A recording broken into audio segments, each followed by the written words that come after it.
CBSE போர்டுல தாய்மொழி கல்வி அவசியம்தான் மத்திய அரசு சொல்லுது. தாய்மொழி இல்லாம வேற ஒரு மொழி இந்திய மொழியை படிக்கணும்னு சொல்லுது.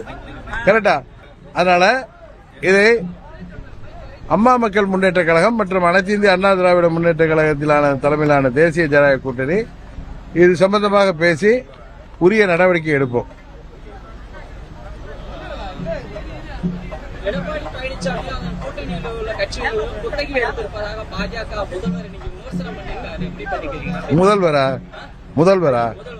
முதல்வர் தோல்வி பயத்துல ஏதோ பேசுறாரு, போற இடத்துல எல்லாம் ஏதோ பேசுறாரு.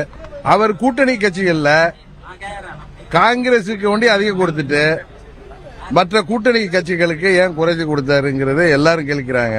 புதிதாக வந்த கட்சிக்கு எதற்காக இத்தனை சீட்டுகள் கொடுக்கிறார் என்று கேள்விகள் இருக்கு.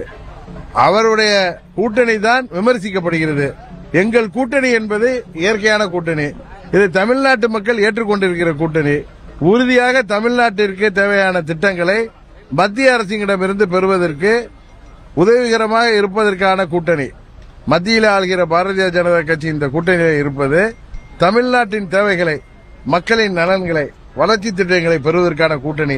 திமுக மாதிரி சும்மா சண்டை போட்டுக்கிட்டு நாங்க சொன்ன வாக்குறுதிகளை நிறைவேற்றுவதற்கு மத்திய அரசு பணம் தரலன்னு பொய் சொல்ற அளவுக்கான கூட்டணி இல்லை. நாங்கள் எங்களது கூட்டணி சார்பாக அதிமுகவா இருக்கட்டும், பாஜகவா இருக்கட்டும், பாமகவா இருக்கட்டும், மமமுகவா இருக்கட்டும், நாங்கள் சொல்கிற வாக்குறுதிகளை நிறைவேற்றி தர போகிற கூட்டணி இது வெற்றி பெற்ற பிறகு. ஆனால் முதல்வர் பேசுவதை பற்றி எல்லாம் நாம் கவலைப்பட வேண்டிய தேவையில்லை. சசிகலா அம்மையார் பரப்புரையை மேற்கொண்டிருக்காங்க. இதனால கூட்டணிக்கு வாக்கு சதவீதம் பாதிப்பு ஏற்படும் நினைக்கிறீங்களா? அதாவது இன்றைக்கு மக்கள் விரோத இந்த திமுக கூட்டணிக்கு மாற்று அதிமுக தலைமையிலான தேசிய ஜனநாயக கூட்டணி தான். உதயசூரியனுக்கு மாற்றுன்னா இரட்டை இலை தலைமையிலான கூட்டணி தான்.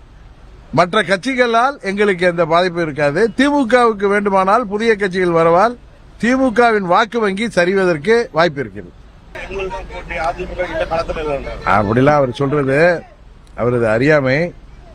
ஆளுங்கட்சியை எதிர்த்து அதுக்கு எதிரானவர்கள் நாங்கள் என்று சொல்லிக் கொள்வதில் அவர்கள் தாங்கள் மூன்றாவது அணி என்பது சொல்லப்படுவதால் அது இல்லை என்று காண்பிப்பதாக சொல்றாங்க. ஆனால் உண்மையிலேயே அதிமுக கூட்டணி தான், இரட்டை இலை தலைமையிலான கூட்டணி தான் திமுகவுக்கு மாற்று கூட்டணி என்பது மக்களால் ஏற்றுக்கொள்ளப்பட்ட விஷயம்.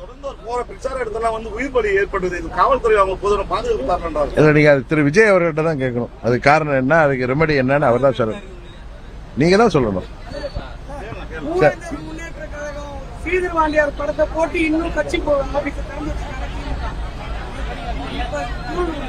அப்படின்னா எவ்வளவு அவர்கள் போலி வேஷம் போடுறாங்கன்னு தெரியுதுல்ல. அவர் ஸ்ரீதர்வாண்டியார் அதிமுக கூட்டணிக்கு வந்துட்டார். அப்பனா அந்த படத்தை போட்டிருக்காங்கன்னா எவ்வளவு போலியான வேலை பார்க்கிறார்கள் திமுக என்பது தெரிகிறது.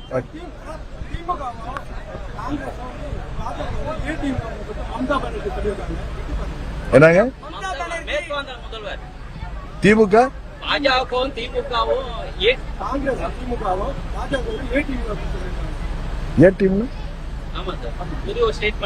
திமுக பத்தி அவங்க தான் விமர்சிக்கிறாங்க. நீங்க அதனால அது திமுக தலைவர்கிட்ட தான் போய் கேட்கணும்.